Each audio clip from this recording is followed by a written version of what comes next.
I was getting ready this morning. It was 6 in the morning, and I was taking some things I had written down, and I was on that trail that I was talking about, that Troas trail, and just putting things, adding more things for tonight.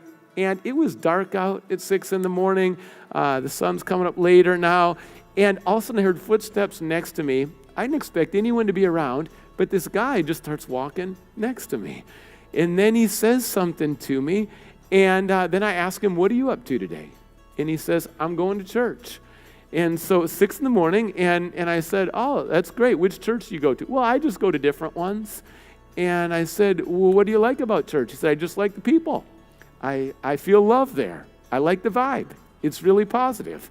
And I said, "Well, what about Jesus?" He said, "No, I'm not religious. I'm not nothing with God. I just like going to church because there's really nice people there, and I like coming, and it's really positive." And I just said, "Well, that's awesome." I said, "Can I share my story with you?" And we walked together for a mile.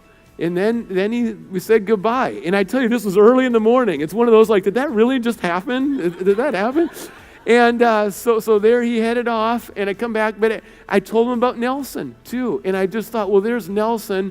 And I'm thinking about Nelson, what he does at the hospital. And then it just kind of feels like we're doing that same thing right now. And I'm highlighting this just to say that every day God has amazing stuff for you. I truly believe that.